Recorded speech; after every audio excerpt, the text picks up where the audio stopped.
If you love what you hear, check out our authors Andrea Stewart and N.A. Fulton on Amazon.com, and be sure to subscribe to our dark romance novels and stories podcast on Spotify, iTunes, Google Play, or your favorite podcast provider.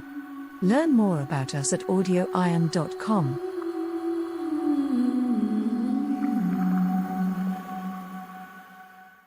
In The Rose King by Andrea Stewart, writing as Morgan Huxley, Jessie's dreams are haunted by a demon lover whose attacks are killing her in the real world.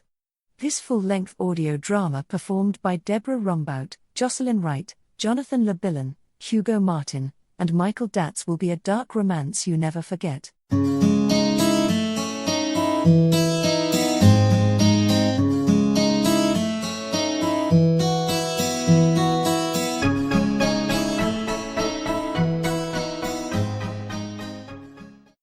A late summer Sunday on a tree-lined avenue in a small town. Well-kept houses with wide front yards sit back from the street like old folks at a 4th of July picnic. Cars roll by and people call out, "Hey, Ted." "Hi, Gina." 2 kids race down the sidewalk on well-used bikes. Boy in front, almost 9. A girl trailing, all of 7. The boy rides with easy grace, avoiding uneven pavement and overgrown bushes with no effort at all. The girl, flushed, panting, hits every crack and branch, but struggles on. The boy looks back, smiles. A truck engine starts, and the boy looks ahead to find a delivery truck pulling out of a driveway. He smoothly curves down into the street to avoid a collision, and the girl skids to a stop. Chapter 2.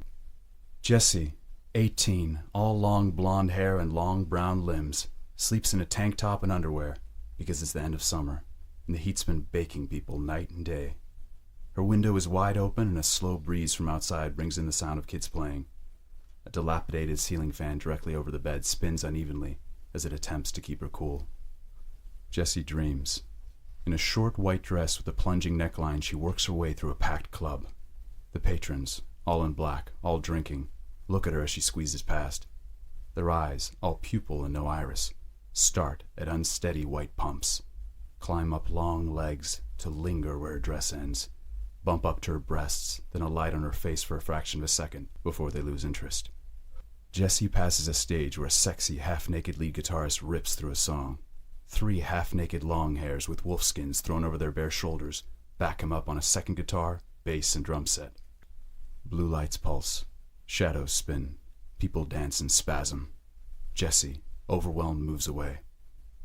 At the bar, a blonde barman with clear, bright blue eyes places a drink before her as if she ordered it. It's a crystal rose, real enough to have sharp thorns on the stem.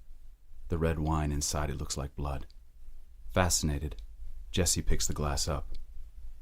"Jess, are you ready?" Jess turns to find the lead singer of the band towering over her. "It's time to go." What? The man leans forward to whisper in her ear. "You don't want to be late." Jessie gasps. She looks down, and the man has buried his hand in a wound in her chest. She pulls back, twists to and fro, but his hand remains deep inside. Thick, red blood pours down her bright white dress. "It's time to wake up, baby. It's time to go." Jessie's eyes fly open. As she sits up, her hand comes to the center of her chest. She can't breathe. "Honey, are you ready? It's time to go." Thomas, Jessie's attractive 50-something father, opens the door. "Baby?" Jessie holds up her hand to stop his approach. Gasps. Gasps again. At last she can speak. I had a nightmare." Thomas stares at his daughter with baffled concern. "Are you okay?" Jessie is panting as if she's just run a race. "You had a nightmare? What a rotten dream. You need some water?" Jessie shakes her head, then puts her hand up to her head as if she's already had an exhausting day. Then she catches sight of the clock. 9:30? They'll be here any second. "They are here, baby. They're downstairs." Oh, God, I can't be late. I'll get the upper bunk for sure. Jessie dives out of bed, starts pulling on socks, shoes, jeans. Do they even have bunks? I don't know. Thomas looks around her room a little wistfully, then back at her. "Don't you have an alarm clock?" No. Well, I do have one on my phone, but I forgot to set it.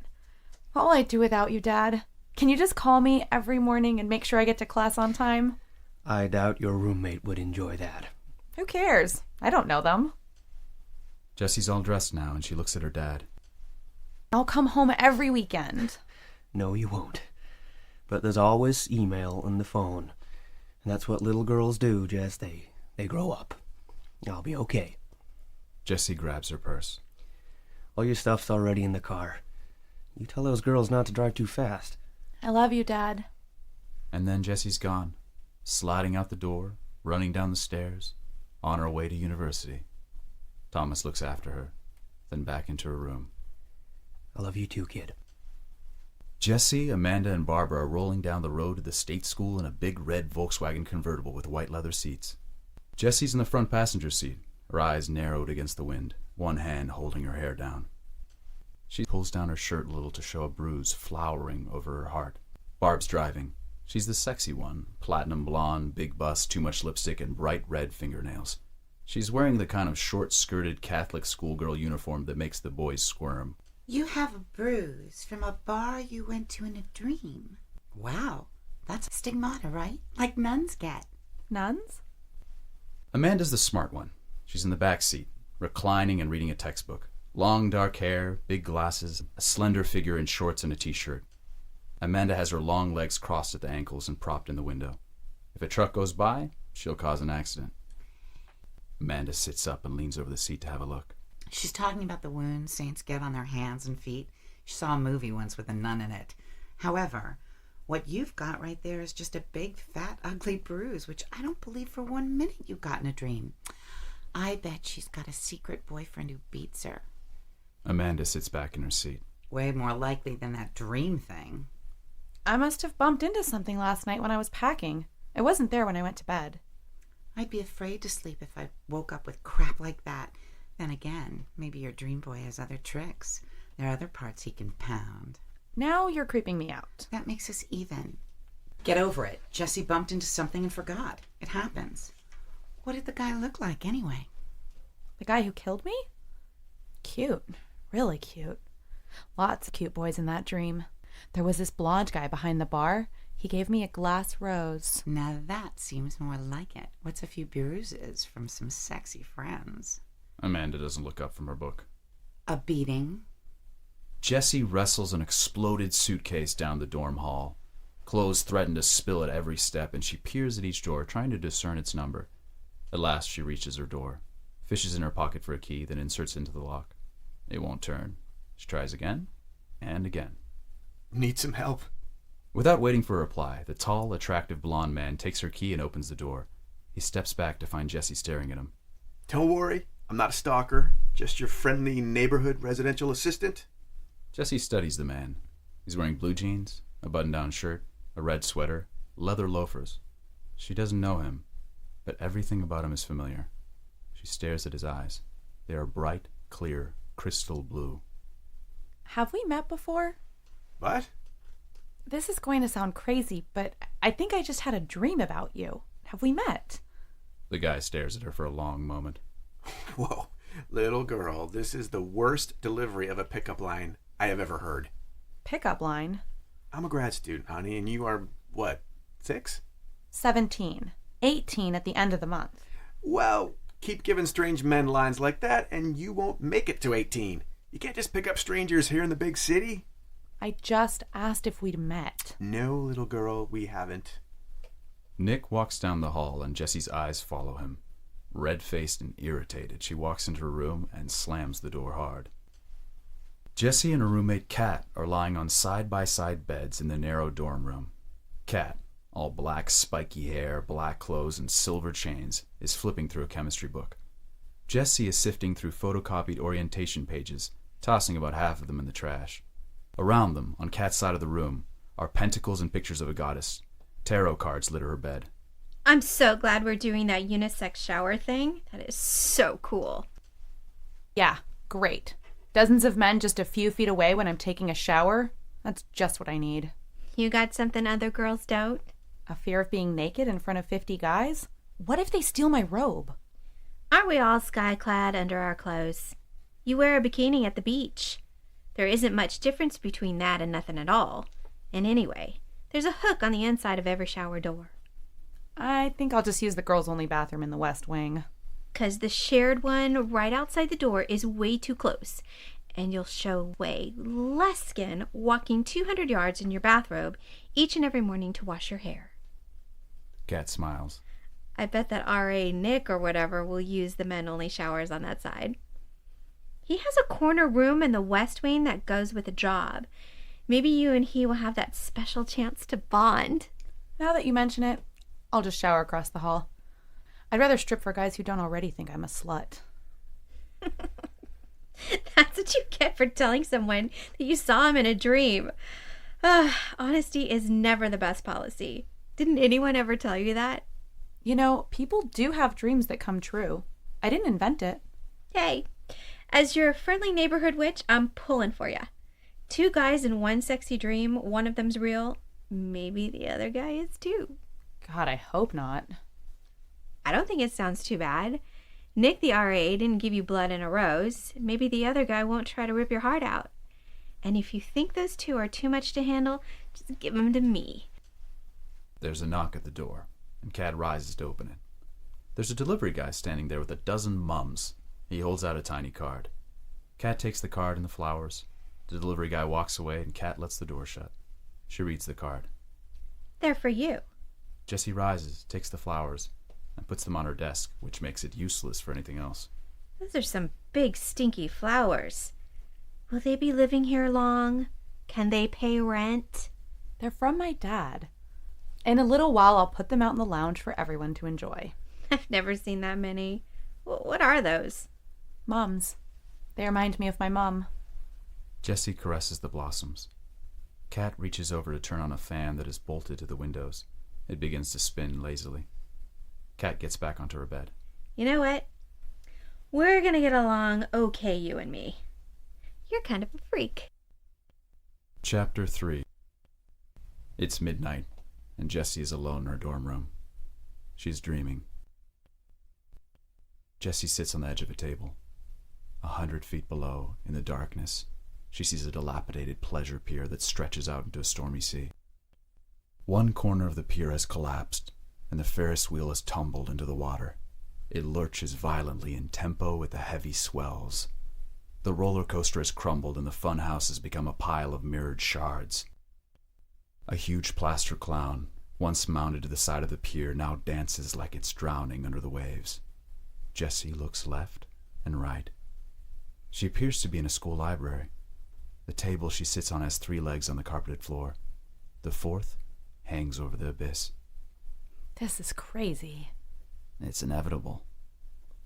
Jessie turns to see the guy who murdered her in the bar holding the far end of the table down so it doesn't tip. You found me again? You found me, but I wasn't missing. Jessie recoils as he approaches her, sliding his hand along the table to keep it steady. This is just a dream. He is close to her now. His free hand comes to her neck and he pulls her into a long, slow kiss. He pulls away, looks into her eyes, and lets the table drop. Jessie sits up in her dark dorm room and her hand flies to her neck. Once again, she can't breathe. Panic sets in. A rattle at the dorm room door brings her head up. Kat stumbles in, drunk, weaving. She turns the light on and sees Jessie gasping. Are you okay? Jessie finally gets a breath. A second, then a third. Jeez, do you want me to call an ambulance? Jessie shakes her head. Just a bad dream. Kat sits on her bed, watches. After a moment, she leans over to pull Jessie's hand away from her neck. Kat stands up to study what she sees. A long, wide welt travels from Jessie's neck down to her chest. It is already turning purple. Kat steps back, shakes her head, and starts getting undressed. That's a real nightmare, all right.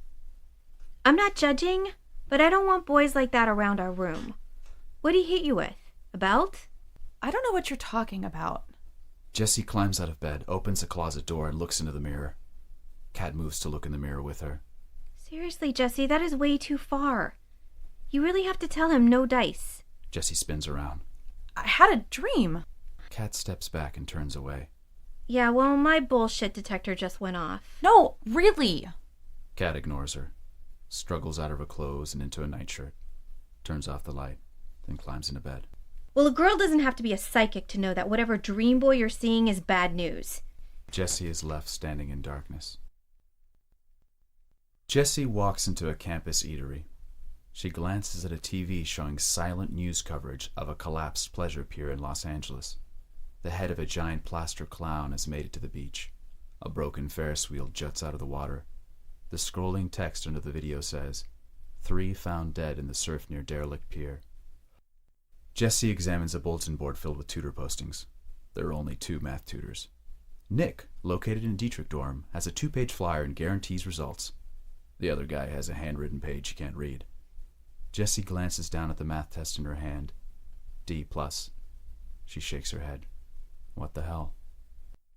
Kat sits behind Jessie on her bed. She has pulled Jessie's hair back, and she's examining a now fully developed bruise that flows down Jessie's neck to just over her heart. How'd you get this again? I had a dream. The answer isn't going to change no matter how often you ask me. There's a knock on the door, and Jessie rises to open it. Barbara and Amanda enter. Ready? Let me get my sweater. What happened to your neck? I had another dream. Again? Look at that. You should go to a doctor, Jessie. This has happened before. She actually has dreams that do this. She should go to the doctor. For a moment, Kat, Barbara, and Amanda all contemplate the idea that Jessie might be doing this to herself. Is there another rational explanation? I have an idea. Sit down. Without waiting for a sign, they'll comply. Kat reaches up to pull a box off the top of her closet. In a second, she has a spirit board out and on her bed. She kneels on the floor and places a finger on the wooden pointer. Come on, each of you, put a finger on. If it is some kind of creepy supernatural thing, this thing will tell us. Our movie's gonna start. It's a horror movie. Come on, you got 5 minutes. Jessie, Amanda, and Barbara reluctantly seat themselves. Touch the disc, just 1 finger each. The girls comply. Okay, let's see. Spirits. Is Jessie lying? Is she doing this to herself? Nothing happens. Jessie takes her finger off and sits back. I'm not. It's moving. The pointer slides to no. Put your finger back on. Jessie complies. Barbara takes her hand away. You know, actually, I don't want to do this. Come on. One more question. Barbara slowly moves her hand back to the disc. Dream lover. Who are you? The pointer does nothing. Jessie, take your hand off. Why? I think you're stopping it. Jessie moves her hand away. The pointer starts to move very quickly. R-O-S-E. Rose. K-I-N-G.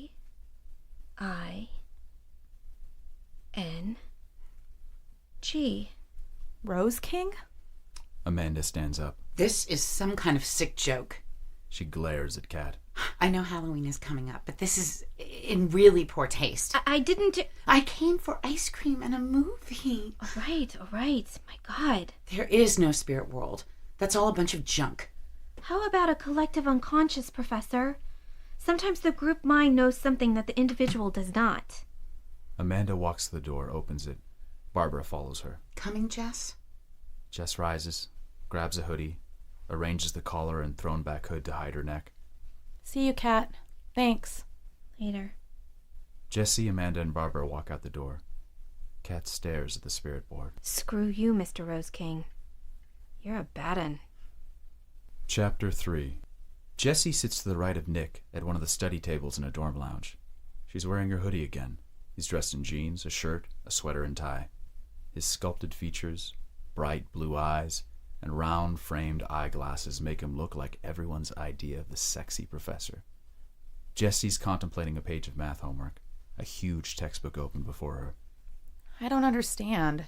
I used to be good at this. Everyone here used to be good at math. Good just isn't good enough anymore. I guess not.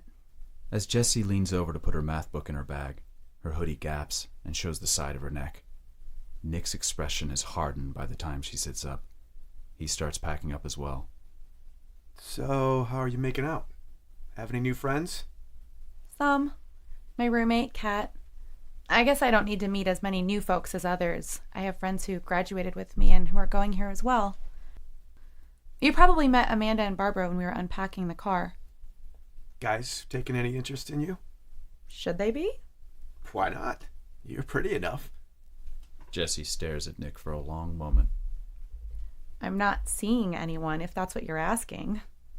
Nick says nothing, then reaches out to move her hoodie away from her neck. So, how'd you get that? That? It's nothing.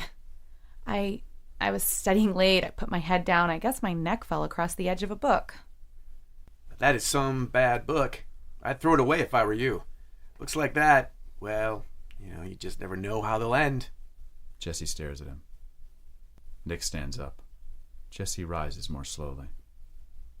Take me to dinner. What? Walk me down to the food court and get me some dinner.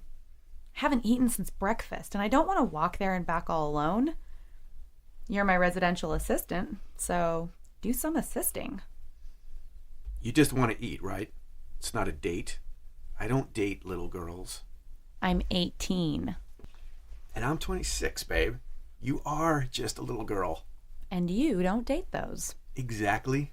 But dirty old men like you. You still eat, right? The dentures work? Am I likely to meet that book who beat you up? Not that I mind. I'll beat the shit out of him for you and call the police. But I need to know, is that what we're doing? Jessie says nothing for a long moment. I just want food, Nick. Get me dinner. I'll tell you what really happened. Nick follows Jessie up steep stairs that pass through a densely planted hillside park. Dietrich Dorm towers above them. Jessie is white-faced with anger. So some guy beat you up in a dream. Why am I not surprised? Why did you ask me to tell you the truth if you aren't prepared to believe me? Why did you offer to tell me the truth if you were just going to lie? They walk out of the bushes to emerge alongside the dorm pool. Just dark because it's almost midnight. Jessie slows down a bit and Nick gets closer. If you want to date jerks. Jessie shoves Nick hard. He has just enough time to drop his book bag on the deck before he hits the water. Jessie walks to the edge of the pool. You know what? You've called me a liar, a slut, and a little girl 400 times tonight. I'm none of those things. You're just a jerk. I told you the truth, and screw you if you don't believe me. I don't really care what you think. Nick bobs in the deep end, wipes the water from his face. He looks first at his book bag, and then at her. Now that is a $4,000 laptop in that bag. It's a good thing it didn't make it into the water, don't you think? And let's hope the fall didn't break it. You're lucky I don't kick it in. Jessie starts walking towards the open door to the dorm on the other side of the pool. Hey, wait. Jessie stops, turns back, and looks at him. He swam to the side of the pool. What? Help me up. Come on, I can't see the ladder. Jessie walks over, reaches down, grabs his shirt and pulls up. Nick grabs her hand and jerks her in, book bag and all. Jessie comes up sputtering. Nick is face to face with her. So, little girl? I am not a little girl. I'm 18. Of course you are. You're every minute of 18. Maybe even a few seconds older. Then he kisses her, and she kisses him back. Jessie and Nick are in bed in his corner dorm room. It's small, but the 180-degree view can't be beat. The softly illuminated university and a city of lights are spread out below them. Jessie's head is on Nick's chest. Her eyes are closed. Nick stares at the ceiling. I wish you told me. What? Nick looks at her. Jessie smiles. I'm a slut, remember? A slut with a bad book. You wouldn't have believed me. You wanted to think I'd slept around. Made things easier. Nick shakes his head, stares at the ceiling again. It doesn't matter, you know. It's not important. Really? Nick rolls over to look at her. This is college, university. People have sex here all the time. It doesn't matter. I mean, it doesn't have to mean anything. Does it mean anything? I don't know. Does it? It means something. To me, at least. I don't want to buy rings or call a caterer, but it's not entirely meaningless. Jessie closes her eyes. It's not entirely meaningless to me either. I just wish I'd known. I'd have gone a little slower. Jesse, eyes still closed, smiles. Serves you right. Remember this moment. You don't know everything. Kat watches Jesse pull clothes from a dorm wardrobe and put them in a box. Kat stands, moves to pull a sweater off a chair, and walks it over to her. Are you sure you want to do this? You haven't known him for very long. The door opens. Amanda and I are going to take this stuff down. Barbara's waiting in the car. I'll bring the last box. The door closes. You only met this guy a few weeks ago. He could be Dr. Jekyll and Mr. Hyde for all you know. What's the rush? We have to move. He's not allowed to have relationships with girls in the dorm. If we stay here, he'll get in trouble. Well, that's a sign that dating him is not a good idea, don't you think? I want to go with him. I don't want life to pass me by. You're 18. Slow down. I don't want to. Nick loves me. I love him. We're going to be together. That's the way it is. Really? Jesse comes over to give Kat a hug. Then I guess that's the way it is. I love you, Kat. You've been a great roommate. I'll miss sleeping with you. But we'll see one another on campus. We sure will. See you around, little witch. Nick opens the door to the dark apartment. Then, still in the hall, he turns to Jesse. You know, you were no help at all with unpacking. I had 5 boxes. You had 19. And I had class, and then we had to get dinner. While she speaks, Nick takes her hand, leads her into the apartment, turns on the light. The room is filled with roses. Hundreds of them. Oh my God. Where have I seen so many roses? Did a truck full explode in here? Nick pulls Jesse into his arms, gives her a long, hard kiss. Say you love me. Jesse closes her eyes. I do. I love you very much. Amanda and Barbara enter the room with fast food in hand. Stunned, they look around at all the flowers. Roses. They are lovely roses, aren't they, Amanda? Barbara shoots a look at Amanda, as if to emphasize just how wonderful these roses are. They are. Well, it's an impressive display. Nick's quite the romantic, isn't he? Oh, yeah. Absolutely. But hey, let's eat so Barbara and I can get back to campus. I have an early class tomorrow. Amanda moves through the room to put the fast food on the table. Nick and Jesse are in bed. He spoons her in the darkness. Above them, a ceiling fan hangs motionless. Jesse studies a crystal glass that looks like a rose.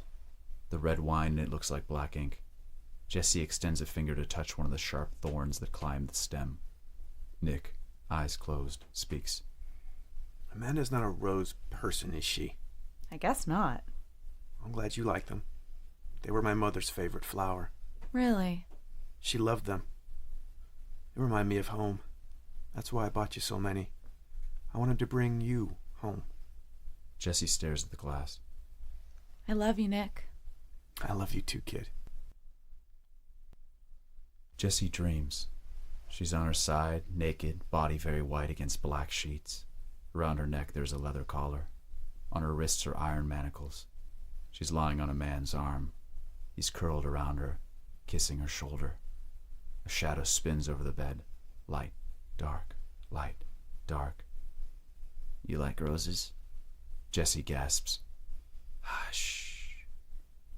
Rose petals start falling, dropping like red tears onto the bed. Please.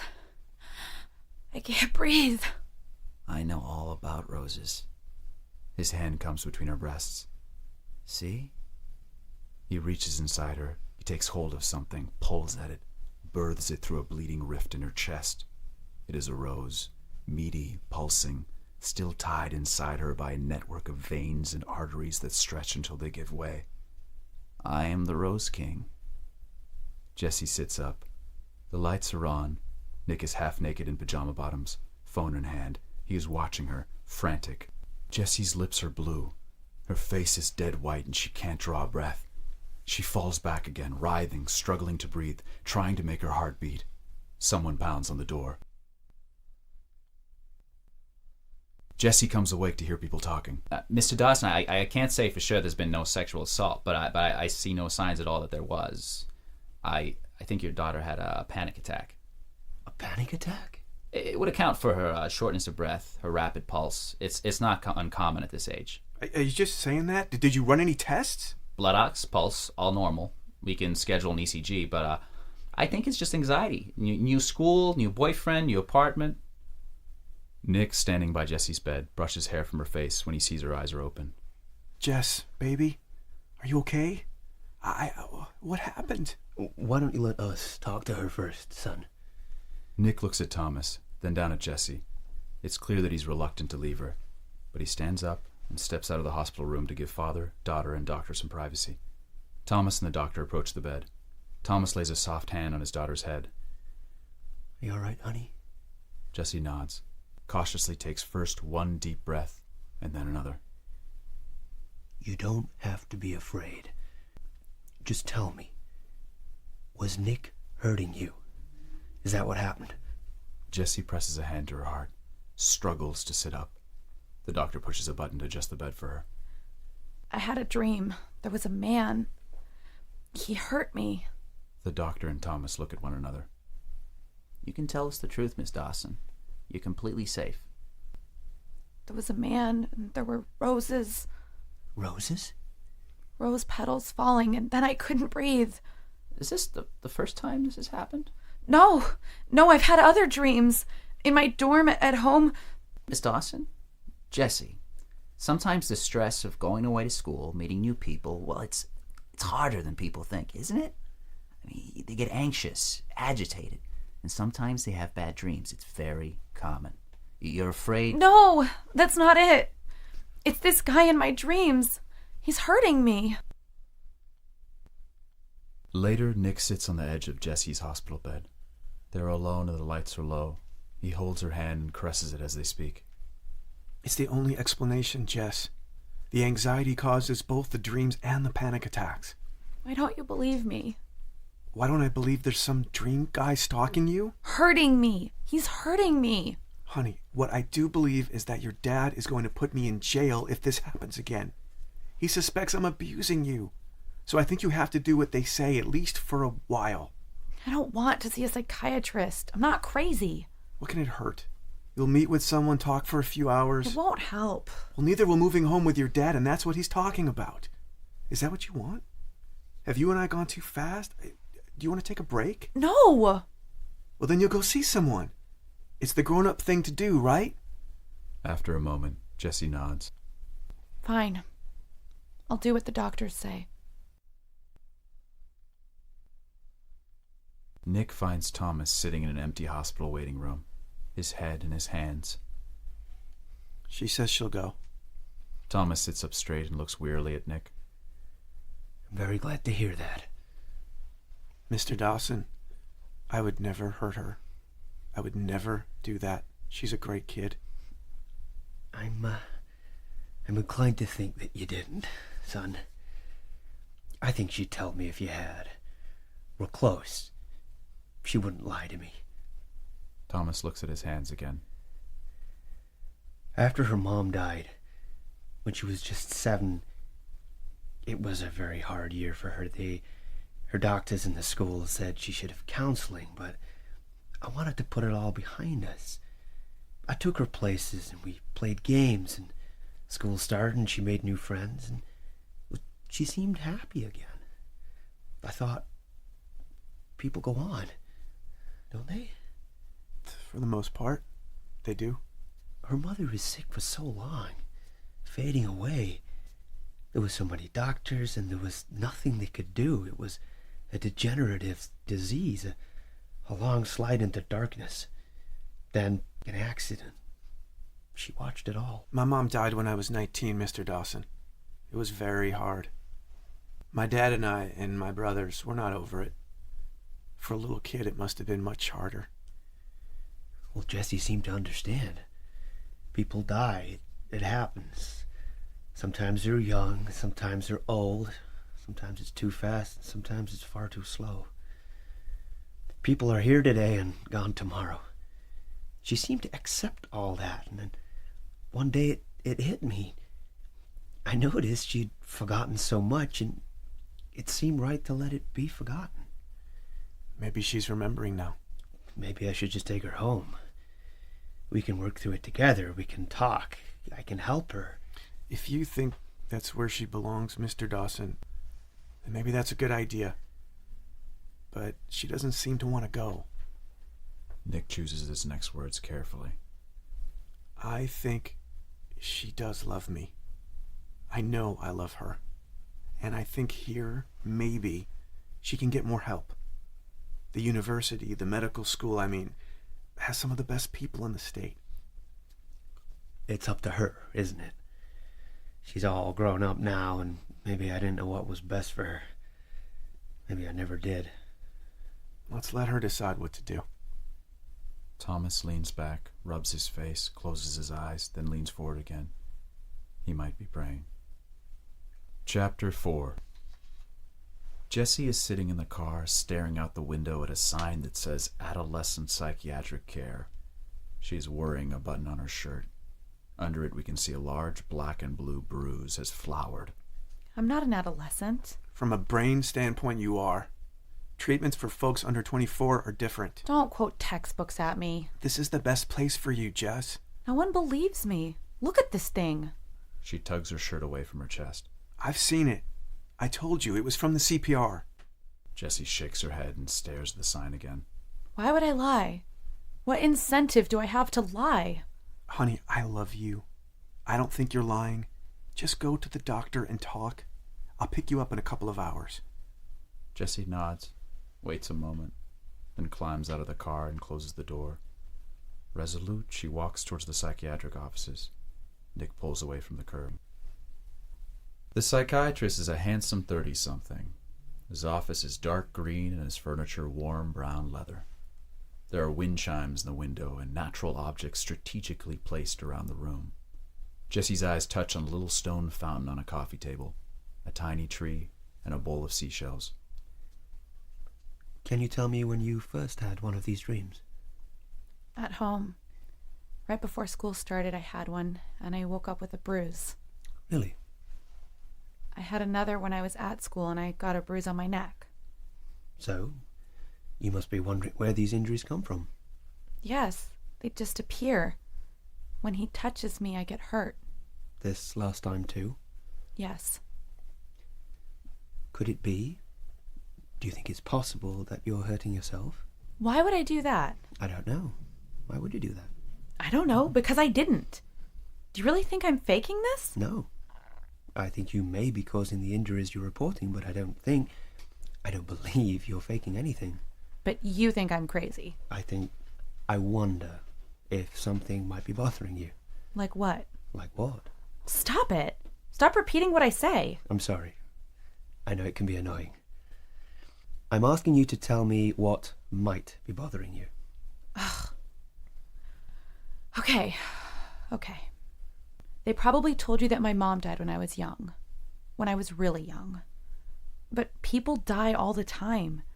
She had something wrong with her and she died. People die. It happens. I get that. I got that then. This is not about her. This is something else. Like what? Okay. Just listen. This man is trying to hurt me. I know he's just a dream, but he can hurt me. Tell me about him. Does he hate you? Do you think that's why he's hurting you? He doesn't hate me. He wants me. I think I belong to him. I mean, he thinks that. Is there anyone else who loves you and hurts you? Like who? Nick? Dad? Like them? Stop that. Do they hurt you? You're trying to make me say something that's not true. My dad loves me. He would never hurt me. Nick loves me. He would never ever hurt me. Stop saying that. Well, there are other options. Some forms of mental illness, like schizophrenia, come on in the teen years. Do you hear voices? Do you see things? I'm not crazy. Miss Dawson, I'm not attacking you. I'm here to help you. I'm trying to figure out how. There is a long silence as Jessie struggles with her anger and fear.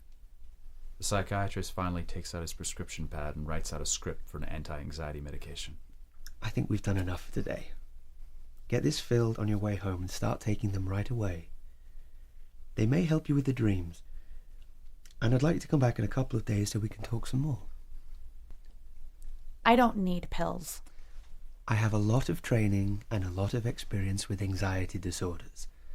Your doctor recommended me. Jessie takes the script. Fine. I'll take the pills. I'll see if they work. But they won't, because this is real. It's really happening. Why don't you come back in 2 days at 3 p.m.? Fine, whatever. The psychiatrist leans forward to hand her a card. You can reach me 24 hours a day at those numbers. Please, call me if you need me. If you have any more dreams, if you see or feel anything that really disturbs you, reach out. I can help. Jessie nods, creaks to her feet, stands. Jessie, these things happen sometimes. We can figure out what's going on if we work together. Yeah. Yes, doctor. Thank you for trying to help me. Jessie stumbles out the door. Jessie marches down the stairs towards campus, Amanda and Barbara in tow. So basically, I'm insane. My mom died about 1 million years ago. 11 years ago. And I'm apparently just figuring it out. If I'd lost my mom... But you didn't. I did. And I'm telling you, I'm over it. I loved her. She loved me. We were happy. But people die. That's what happens. I'm not the first kid who's ever lost a parent. Couldn't it... Jessie turns on her. What? Jessie, couldn't it be something else? What? Didn't anything else happen to you when you were young? What? I broke my arm in the 4th grade? My bike got stolen? What are you talking about? Barbara and Amanda share a look and shake their heads. You should keep going to the doctor. It's no big deal, right? People need help sometimes. I do need help. This guy in my dreams... You dreamed him, right?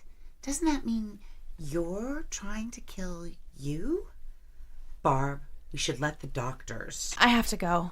I was out a week and now I'm behind in everything. I'll do what you all want me to do, but it's not going to help. I'm not sick and I'm not crazy. Jessie strides off at just under a run, leaving a stunned Amanda and Barbara behind. Jessie exits her biology class into a long, crowded hall.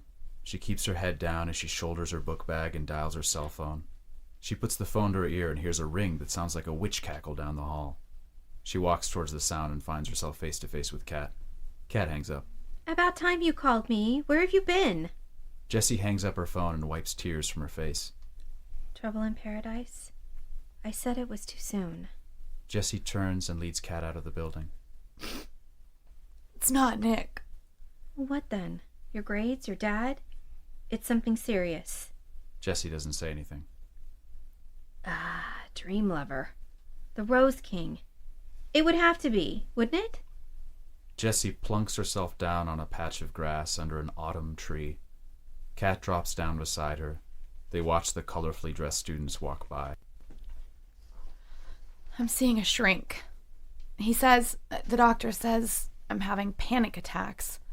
But this guy, I know he doesn't exist, but he's trying to kill me. Honey, even I think that sounds crazy, and I believe in leprechauns. What's wrong with me? Why don't people just listen to what I'm saying? I am listening. But do you really want me to believe you? Yes. Really? You want me to believe a guy who can find you in dreams has the ability and the desire to kill you? Because you have to sleep, don't you? If there's some guy who wants you dead, who can find you whenever you close your eyes, you're a goner. So I must be crazy. Maybe you're just a little bit crazy. Isn't everyone? I'm just a little bit crazy. Jessie stares off into the distance. We learn to accept some crazy in others, so why not accept it in yourself? A little crazy tolerance. That's what's needed. I'm gonna go home now, do some homework. I'll believe you if you ever want me to. Okay. Call me again. I want to hang out. I will. Keep going to your doctor. Jessie nods and starts walking away. Bye, Kat. See ya, Jessie. Jessie enters the apartment to find Nick washing dishes in their tiny kitchen. As she drops her backpack on the table, he tosses her a paper bag which has been resting next to him on the counter. Heads up. Those are the pills.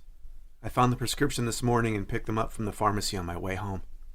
Jessie opens the bag, takes out the bottle, and reads the label. Nick, meanwhile, fills a glass with water. A month's supply. 4 times a day. I guess so. Okay. She slips the pills into a pocket. You want to start now? He holds out the glass. Sure. Jessie opens the bottle, places a pill on her tongue, takes the glass and drinks the water. She opens her mouth for Nick to inspect. Happy? Nick looks anything but. We have to start somewhere. I've been to the hospital, seen the doctor, talked to the psychiatrist. I think I'm fully engaged in this process. Nick pulls her into his arms for a long moment, then turns his attention back to the dishes. Jessie leaves the room, walks to the bathroom, spits the pill out in the sink and turns on the water. She watches the medication spiral down the drain. I'm not crazy.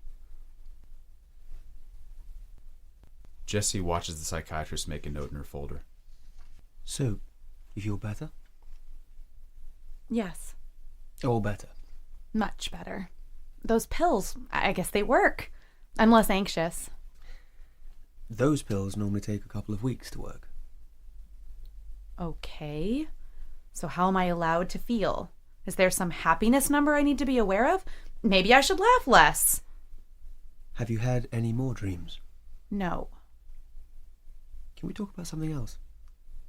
Like? Can I ask you about your mother? Yeah, definitely. She's dead. That's the most important thing you need to know about my mom. She is dead. She died when I was 7. I missed her for a really long time because I loved her. But I think, maybe I'm wrong, but I've gotten over losing her. It has been more than a decade. Is that possible? Do you think people get over losing mothers that way? She was really sick for a long time. Jessie thinks. Man, I don't know. At the time I thought she was old.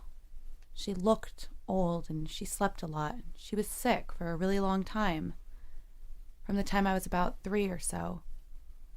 It's not okay when kids die, but when older people do, that seems sad but normal. What do you remember about her dying? Let's see. People made me be quiet all the time. Grandma and Grandpa were around. They said I couldn't run in the house. I spent a lot of time playing with my friends. She got lots of flowers. Roses mostly, lots of roses. She liked mums, but people didn't know, and roses are what people send when you're dying. Later, after she died, it was lilies. And then, finally, the flower thing stopped. I suspect you don't much like roses. It's a flower. I think I would have missed my mom more, but I had good friends. Really? Amanda, Barb, David, lots of kids on my block. We'd ride our bikes to the park, to the candy store. Mandy and Barb are going to school here. We're like the Three Musketeers. And David? What happened to him? Who? Amanda, Barb, and David were the Three Musketeers? No, we were. I mean Amanda, Barb, and me. And David? He was just gone one day. Kids disappear sometimes. People take them away, so they don't have time to say goodbye. Yeah, today, gone tomorrow. It happens. Not really. Not to everyone. Not everyone dies before their children grow up, and not every kid moves away from his friends without warning. Jessie stares at him. Yeah. I expect for a 7-year-old kid that was traumatic. Good to know. I guess I'm cured. Why are you so angry? Because you pretend to be nice. Everyone does. You, my father, Nick, my friends. You all think I'm ill and you're trying to be nice. So to make you happy, I have to say that I think I'm crazy too. You all say I'm doing great and it's okay to be a little crazy. Okay as long as I get better. So really, it's not okay. It's not okay at all. Maybe I can't learn to live like this. You don't have to learn to live. Jessie stands up. You know what? You can't tell me what I have to learn to live with and what I don't. You want to know the truth? I don't think I'm crazy. I don't think I am at all. Jessie looks at her watch. Our session's almost over, and I'm gonna go. Maybe I can deal with all this tomorrow. Jessie is out the door before the doctor can say another word. Jessie lies next to a sleeping Nick, eyes wide open. The clock near the bed reads 3:25 a.m. After a long moment, careful not to disturb him, she gets up, pulls on his plaid robe, walks through the house into the kitchen and starts a pot of coffee. She collects her bag, sits at the table, unpacks her books. She sits staring at her homework, head on one hand. Her eyes close. For a long moment she's still. Her head starts to fall forward and she jerks awake. Then, hurriedly, she grabs a green highlighter, cracks a book and starts to read. Jessie exits her late afternoon biology class into a crowded hall. She looks gaunt and hollow-eyed.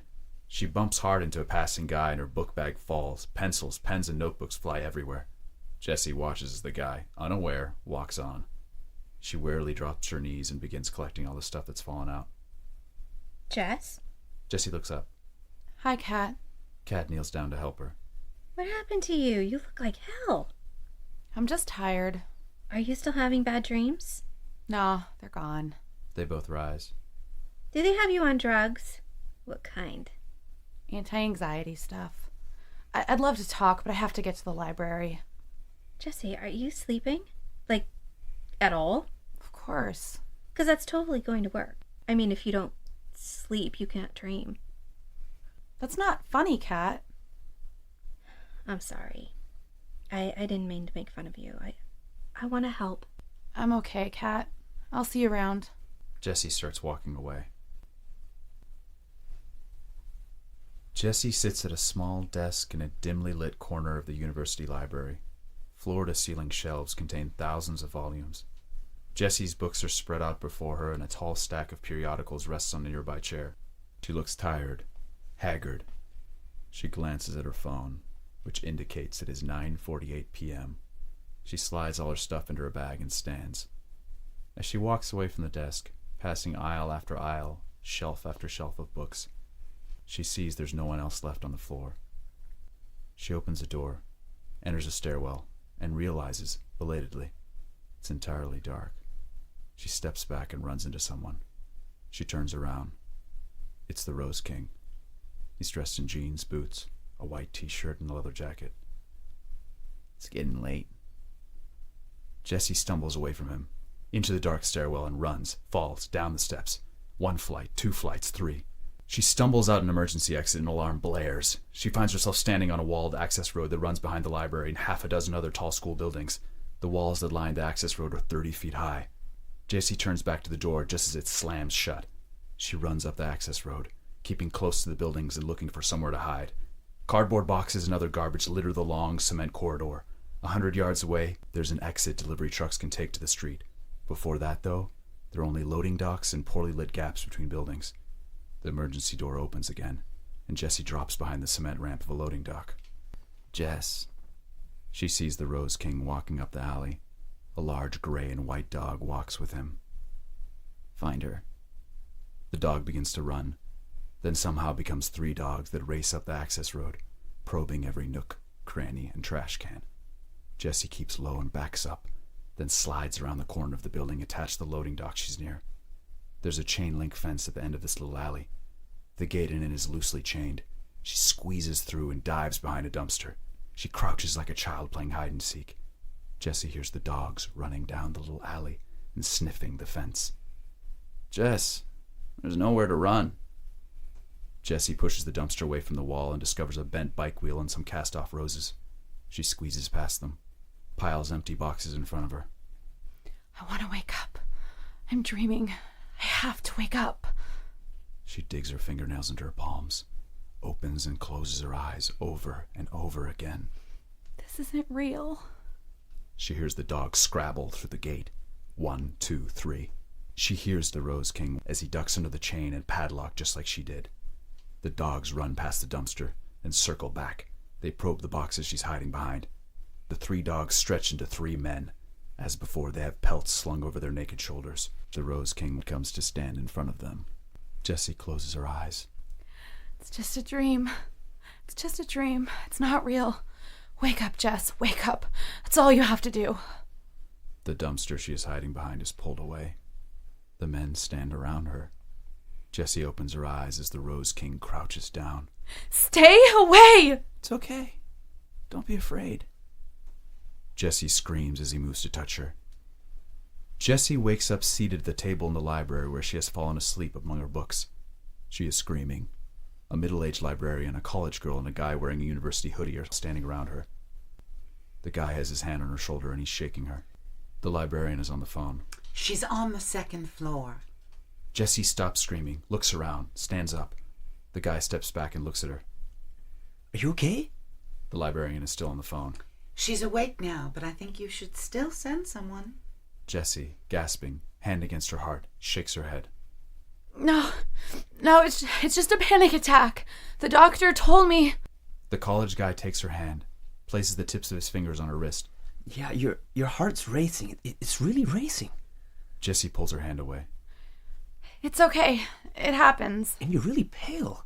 I think you should go to the hospital. I was just there. It's panic. I just haven't been sleeping well. She looks around and stands up.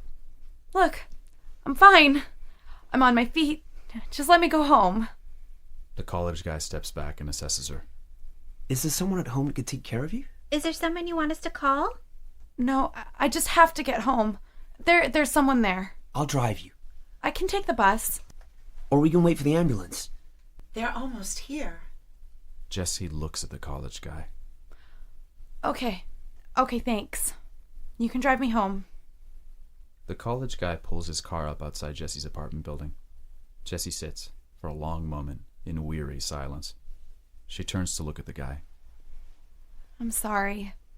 I didn't mean to be so much trouble. Hey, I EMT during the ski season, so I'm kind of used to a good scare. I know you said it was a panic attack and that you've just been to the hospital, but I really think you should go back to the doctor. Your pulse seems really tacky to me. It could be something else. I will. Really? I promise. Good. Jessie opens the door and steps out of the car. Thanks. I'm just a mess at the moment. Just a total mess. But I'll be okay soon. Don't worry. Everyone's taking care of me. In the first year, it's really hard. Lots of people freak out. I know. Jessie closes the door. Nick stands by the picture window in the living room. It overlooks the street. He has a cup of coffee in his hand, and his face is grim. He turns as Jess enters. You're really late.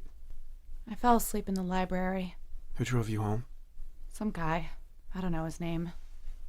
There is a long pause as Nick waits for her to go on. Just some guy, Nick. He offered me a lift. And you took it? Why not? I didn't want to ride the bus. Nick stares at her. Jessie moves into the kitchen, pours herself a cup of coffee, sits at the table. Nick comes over, takes the cup, walks it back to the kitchen, and pours it in the sink. We need to talk. Nick, I fell asleep in the library. That guy and some other people found me.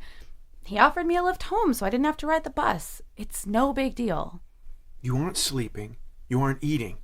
What's going on? Are you taking drugs? Are you having an affair? Does the doctor know? Maybe I am. What? Maybe I am having an affair. Jessie rises, moves towards him. Maybe I am having an affair, Nick. Jess turns and walks into their bedroom. Nick follows and stands in the doorway as she undresses. That's it, all right? I'm that girl you always thought I was. Jess. Jessie is down to her bra and underwear. The bruise over her heart is black in the half-light. I've been screwing all these guys, Nick. After you go to sleep, I go out. Sometimes they come here. And I've been afraid to confess. Afraid to tell you what I've done. What I let them do to me. Jessie walks towards him naked. I don't want to tell you. So many men have had me, Nick. 1, 2, 3 at a time. I can't tell you what I've done. I have to show you. I have to show you what they make me do. This is seriously screwed up. Jesse stands inches from him, reaches up and pulls his head down. For a second he is still, then he kisses her long and deep. Chapter 5. Jesse, dressed in a thin, form-fitting white shift, walks through shallow water on the edge of a beach. Tiny waves, some only an inch high, lap against her feet. The sky above and around her is glorious, beautiful, golden. Just behind Jess, on the beach, 2 women and a man walk. They're staring at the ground. Each walks alone, the same tempo, apparently oblivious to one another and to Jess. The women wear white shifts. The man wears what look like white pajamas. From time to time, they lean down to pick things up. Flakes of something drift down from the sky like snow. Jessie holds out her hand, and what falls into it looks like paper ash. It flutters away. She turns in the direction it travels and discovers the Rose King walking with her. Behind him, the placid sea is painted with fire by an illuminated sky. He looks warm, healthy, relaxed, and strong. Jessie looks forward, continues walking. David stops, reaches down into the water and retrieves something. The thing is, Jess, there's nowhere to hide. There's nowhere to run. Jessie stops, turns to look at him. Without meeting her eyes, he takes her left hand. He slips a ring on the 3rd finger. It is a ruby rose that glitters like it's on fire. The Rose King looks up. All roads lead here. Jessie looks up.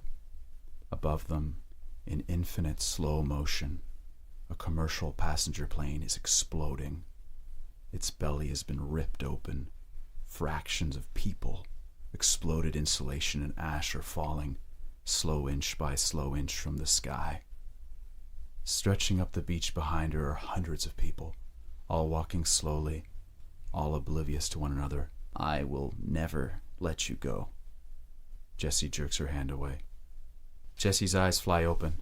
She sits up in bed and looks at her hand. Nick, head propped up on one hand, watches her. You just went to sleep. I had a dream. Another dream? Jessie throws the covers back. You know, I'm so behind on my schoolwork and I'm not really tired. I'm going to study. Nick takes her hand to still her motion. Is there someone else? No. Are you sure? Please, Nick. Please. I can't do this. I can't do this too. I told you what you wanted to hear. It was a game. You know there's no one else. You need to go back to the doctor. Jessie wriggles out of bed, pulls on her robe. I don't. It didn't help. Let me deal with it, okay? I'm an adult. Nick studies her. You should get some rest, Nick. I know you're tired. Jessie walks into the living room, collects a cup of cold coffee and sits on the couch. She picks up the remote, turns on the TV. A TV anchor stands before a map of the Gulf. So we're hearing that the plane took off from New Orleans at 5:41 this morning and exploded over the Gulf moments ago. We have an update from the scene now. Walter. Walter Banks reporting from INCN Channel 9. A terrible morning here in Louisiana. More than 200 people have died and their bodies litter the beach. Behind Ted, Jessie can see the beach she was just on. The wreckage of a passenger plane sticks out of the shallow water. Jessie sits across from the psychiatrist. Nick, sitting beside her, holds her hand. So, you saw the plane crash in your dream? It was above me, exploding. People, pieces of people were falling. And this man was there? Jessie nods. And he spoke to you? Jessie nods again. He said... Jessie stares at her hand. Would you like Nick to leave? Sometimes dreams are very private. Jessie shakes her head. No. He said I belonged to him. It's just a dream, Jess. Let's let her speak, Nick. Jess, who do you think he is? What? I don't know. I think you do. It's all I've thought about. Your mind has conjured him up. Do you know who he is? I don't. But I think if you let yourself remember, you'll know. It's just a dream, Doc. It's just a crazy dream. It doesn't mean anything at all. Nick, this is important to her, or she wouldn't be having such a strong reaction. He's someone she made up, right? A guy she imagined. Because of her mom and the stress of school, he doesn't really exist. He's real, Nick. He's very real. I think he does exist. Nick shrugs, then looks at Jesse. Tell him the rest, Jess. I stopped taking those pills. Jesse looks at Nick, then back at the doctor. Actually, I never took them. I didn't need them. I'm not crazy. I'm not having panic attacks. You never took them? He's staring at her. I didn't want to, Nick. Do you still have them? Nick is still staring at her. Yes. I want you to start taking them, Jesse. I want you to try them for a couple of weeks, and then you can decide if they help. It won't. It won't be the only thing we do. It's just one thing. I went to school for a long time. I've treated a lot of patients. You've tried your solutions, and they aren't working as well as you'd like. It's time we work together. I can't believe you never took them. I'm sorry. We just need a little time. Except, Doctor, suddenly I don't feel like there's any time left to give you. Are you thinking of hurting yourself? No, I'm saying I think he'll come for me. Feelings are just feelings, Jess. Children are afraid of the dark even when there's nothing there. There is time, Jess. There is. You're a young woman. We have all the time in the world. No one has all the time in the world, Nick. Jesse stands up and walks out of the office, leaving the door open. Nick rises to follow her. Nick, I have to go after her. I know you're scared. What kind of doctor are you? Why are you feeding her all this crap? Her mystery man does exist. Maybe he's someone she knows. Maybe he's someone she knew. Maybe he's a placeholder for a traumatic experience she's trying to remember, but she's drawing him into her dreams for a reason. What the hell are you talking about? What matters is that he's real to her. That is what is important. The more you argue with her belief that he exists, the more you force her to defend it. Accept the possibility that he's real. That's crap. He's just a dream. She has to accept that. Nick catches up to Jesse as she walks down the street. He pulls her into his arms. It's okay. It's going to be okay. Jesse's arms hang at her sides. Her eyes are vacant. We believe. I believe you're frightened, that you're scared, but there is nothing to be afraid of. How can you say that? How can you know for sure? All those people. I saw it happen. He made me watch those people die. No. Maybe you have hyperacute hearing and there was someone next door with the TV on. Maybe you saw the news report when you woke up and your subconscious folded it into what you remembered of your dream. I don't know. What I do know is you're afraid of the boogeyman when he doesn't exist. Jessie closes her eyes, lets her head rest against Nick's chest. I just want everything to be like it was.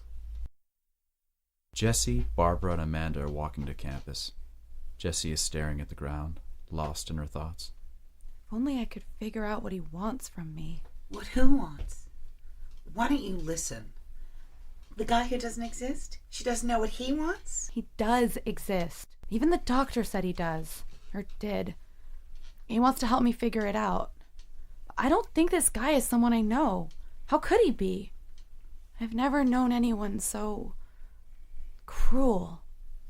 And you either know someone or you don't. You've either met them or you haven't. Jess, do you think it could be? What? Amanda looks at Barbara. We should let her doctor deal with this. But she doesn't remember. Remember what? Jess, just after your mom died. This is not about my mom. Around when your mom died. Do you remember what else happened? What? Barbara, you're not a doctor. The doctor says he's real. Someone she knew. Who else could he be? What are you talking about? Jessie, what happened to David? Do you remember the boy we used to play with? He was just a little older than us. Jessie has reached her class. I remember. He moved away. Barbara grabs Amanda's arm. You are not her doctor.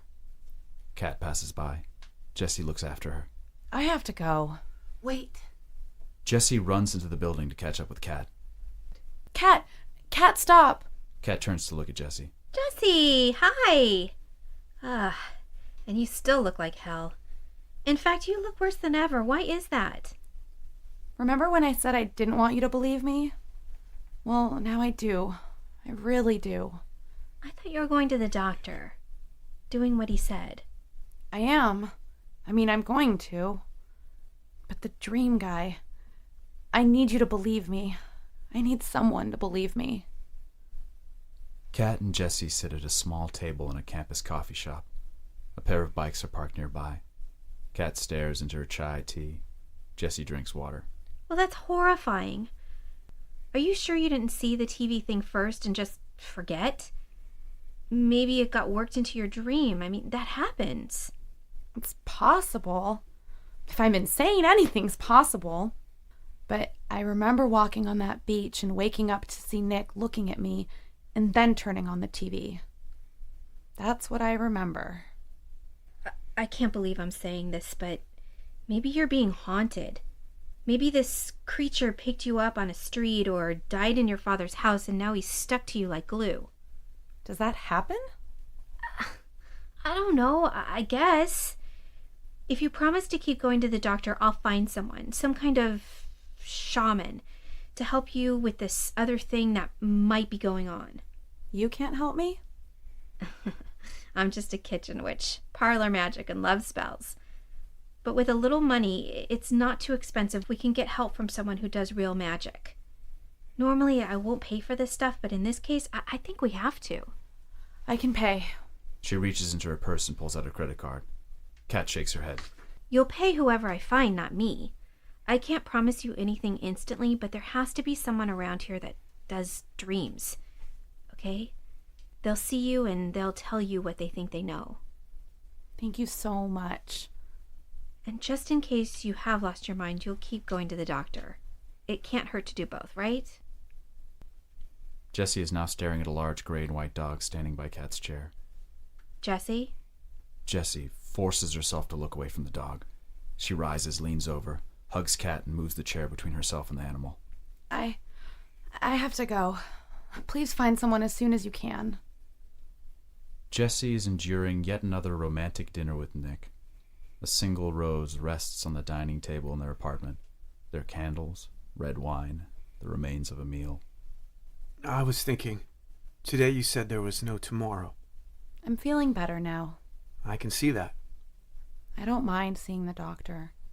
Nick reaches into his pocket and pulls out a ring box. There is a tomorrow. Jessie slowly reaches out to take the box, opens it. It's a ring. It is, in fact, the same ring the Rose King gave her in her dream. It's a rose. It was my mother's. A rose. Rubies. Let me put it on. Jessie snaps the box shut, holds it. I don't understand. I want you to marry me. It'll be a long engagement, a couple of years, but But you want to prove to me that there's a tomorrow. because there is. Jessie puts the box back on the table, places her hand over it. I don't know if I can accept this. I am so screwed up right now. I can't inflict myself on you. Inflict yourself? I'm insane, right? How do you know if I'm the one for you? Put it on. Nick, I can't. Nick rises, leaves the room, returns with a gold chain. He takes the ring from the box and hangs it around her neck. When you're ready, you'll put it on. Jessie weeps in a psychiatrist's office. You're taking your medicine? Jessie nods. It takes time to work. Jessie nods again. How well are you sleeping? Takes Jessie a long time to respond. I can't sleep for more than 15 to 20 minutes. But I sleep all the time. I can't concentrate. I'm failing all of my classes. Do you dream? Jessie shakes her head, wipes away another tear. Shall we talk more about the man in your dreams? The one that scares you? Jessie raises her eyes to look at him. You think he's a real person? I believe it's very likely someone you know, or knew. And he scares you because of what he represents. It's just a guess. The more you talk about him, the clearer our understanding of him will become. I've never seen him before. Not even in a book or magazine. Tell me again what he says to you. That I belong to him. I will never let you go. Jessie looks around. What does he want? Me. Does he want to hurt you? Jessie thinks for a long time. He does hurt me. What else does he say? Don't be afraid. Don't be afraid. He doesn't want you to be afraid. So he's not trying to hurt you. Maybe he's trying to help you. He writes that down. Who does he remind you of? No one. Could it be... Jessie stands up. At her feet is the gray and white dog. Doctor, there's no time. Do you understand? I can't wait for the pills to make them go away. Them? There has to be something else. Why can't you wait? What is making this intolerable? Jessie says nothing. Are you seeing things? Hearing things? He's looking at the floor, trying to see what she sees. Jessie looks at the doctor. Doctor, I'm very tired. I'd give anything to sleep. Just sleep and not dream. The psychiatrist stands, moves to his desk, unlocks a drawer. Okay. I'm going to give you something now, which will help you sleep for several hours. Will you go home and take it? He hands her a packet of pills. I have one more class today. I think you should go home and sleep. Lack of sleep will give you hallucinations. What about school? I would like you to call someone to stay with you while you sleep. I need to know that you're safe. Do you want me to call Nick for you? Shall I ask him to meet you at home? Jessie nods. The dog has risen as well. I don't want to be alone. Jessie picks up her bag, walks to the door, and leaves the office. The dog follows like a pet. As Jessie walks to the bus stop, her phone rings. She glances at its screen. It says Kat. She answers. I found someone who can help you. I think it's too late. What? Why? Never mind. Can you come now? Come where? I'm with him now. He says he wants me to ask you if you can come right away. I'm supposed to go home. She looks down and to her left to see the dog walking with her. What's the address? Chapter 6. Jessie stands outside a shop staring at a rose emblazoned on its window. The Mystic Rose. Of course. I won't let you go. Jessie puts a hand over her heart. Please stop. Don't be afraid. Please. She enters the shop. Kat stands in a curtained doorway behind the counter inside the Mystic Rose. Jessie looks around to see bottles of herbs and fluids crowd every wall. Strange implements fill up baskets. There's a wand display, a knife display, goblets. Jessie walks towards Kat and, in the process, steps into a circle around a pentagram drawn on the floor. She drops to one knee. No. Are you okay? No, Jessie. And for a second, the Rose King is crouching beside her, his face close to hers, one hand on her shoulder. I won't let you go. Jessie? A man, tall, bearded, slender, enters the room via the curtained door. He's wearing a white linen robe and he studies Jessie carefully. He raises his hand, and suddenly, Jessie is alone. She rises, looks around. Well, your friend is right. You've got a hitchhiker. A what? Someone seems to be stuck to you. Who is it? The shaman stares at her for a long moment.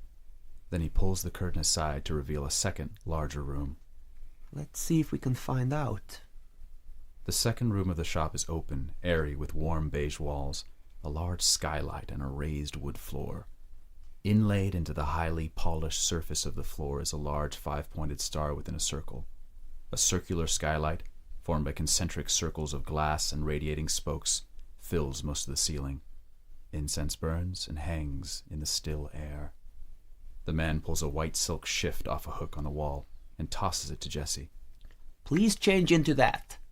Jessie stares at him, weaving slightly. Why? I want to make sure whatever is attached to you isn't tied to something you carry.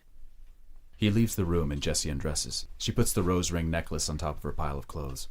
Kat watches from her post near the door. You're so thin. I can't eat. I can't sleep. A moment later, the shaman returns. He gestures at the pentagram. Put your head at the top. Jessie lies in the middle of the pentagram, her head in the eastern point of the star. The man moves around the room lighting candles. He whispers as he works. Jessie looks up at the skylight. The concentric rings and spokes remind her of a wheel. They begin to spin. Close your eyes.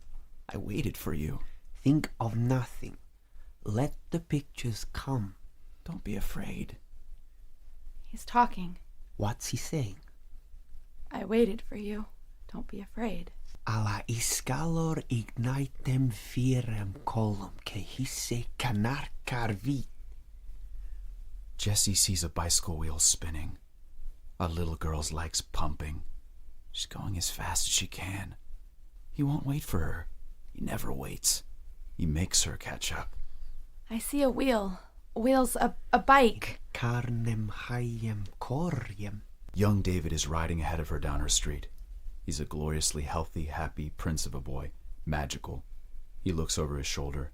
Jessie calls out, Wait for me. The boy turns to find a ramblin' Rose delivery truck sliding out of a driveway just ahead. He lazily curves his bike down the next driveway and into the street to avoid it. Now that he's out of the way, Jessie sees Amanda and Barbara on bikes a block ahead. Everyone is going to the park. There's a smash, breaking glass. Jessie opens her eyes. The skylight is still spinning. The man she came to see is still chanting. Kat still stands by the door. Oh, God. Oh, God. Her hand flies to her chest. It feels like her heart is being ripped out. I can't go out there. Jessie gets off her bike, lets it fall to the ground. She walks into the street. She's not supposed to be there. There's a green car with a broken window, and the flower truck with its rear doors flung wide. But where's David? Jessie walks around the car. People are already running.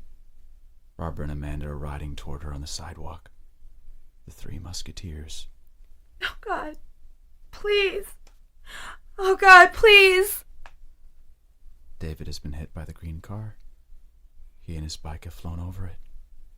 He's lying behind it, and roses, red roses mostly, are everywhere, thrown out of the van in the driver's panic stop that just missed running over the boy for a second time. The boy's face is turned towards Jessie. He is staring at her with dilated eyes. He's trying to speak. Jessie falls to her knees. Oh, no. Jessie creeps forward, takes his hand, holds it. Don't be afraid. Tears are running down his beautiful face. I'll never let you go.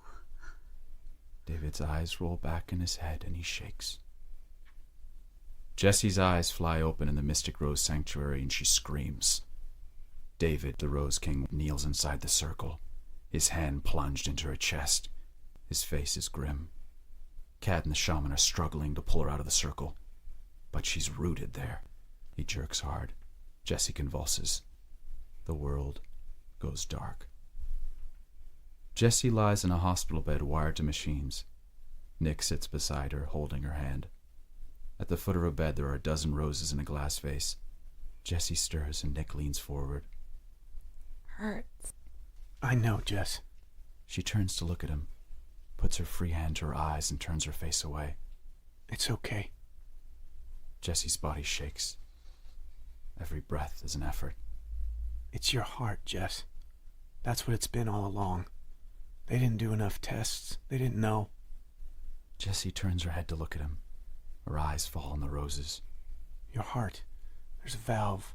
It was leaking. There's been restricted blood flow, atrophy. But it's not like with your mom. The doctors, they can do more. Heart transplants and... Where's David? Honey, you're sick. David's gone. He died a long time ago. You forgot. No. He got hit by a car. It was an accident. Do you remember? Amanda told me you'd forgotten. I forgot. It was an accident. You forgot because you were scared. I'm so sorry. Honey. From a pocket, Nick pulls the chain and ring he retrieved from the ambulance. He takes the ring off the chain as he speaks. You're sick now. But one day we'll get married, and we'll have kids, and we're going to have a... Happily ever after. Jessie watches him slip the ring on her finger. a happily ever after. Jessie stares at the rose ring on her hand. The rubies look like drops of blood. Your dad is here. So let me go get him, okay? I know he wants to see you. Nick rises and leaves the room. David walks down the hospital hall, past Nick, into Jessie's room. He stands in the doorway for a moment and meets Jessie's eyes. Then he moves to stand by the bed. I waited a lifetime. There's nothing left for you here. It's time for happily never after. Jessie's hand moves to her heart again. She winces. Don't be afraid. David brushes her hand away from her heart, replaces it with his own. This time, let go. He reaches into her chest and pulls. Jessie gasps and her eyes fly open. Jessie, whole and healthy, rises from the hospital bed. Her eyes are dilated black pupils. She melts into David's arms and they kiss. Jessie looks down at the bed to see her corpse, eyes wide, mouth open in surprise. Then she lets David usher her from the room. As they pass the glass vase filled with roses, David knocks it to the floor. The glass shatters and the roses fly. Jessie and David pass Nick and Jessie's father as they enter a room. At the end of the hall waits a 3-headed gray and white dog. Jessie kneels at young David's side, one hand on his heart, the other pressing his hand to her chest. A young Amanda and Barbara and a small crowd of neighbors have encircled David and Jessie. As sirens get closer, they are watching a little girl speak to a dead boy.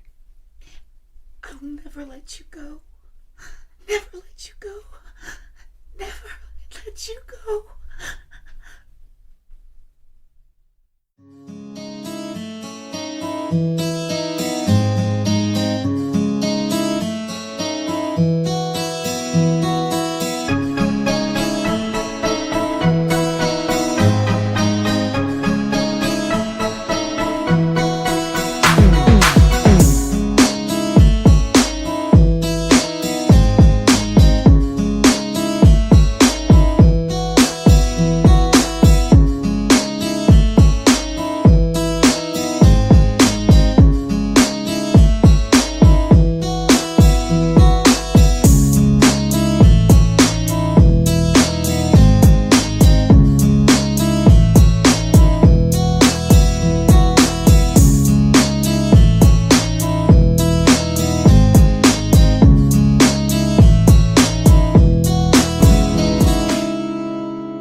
In the Rose King voice audio recording, copyright 2013 by Nancy Fulton.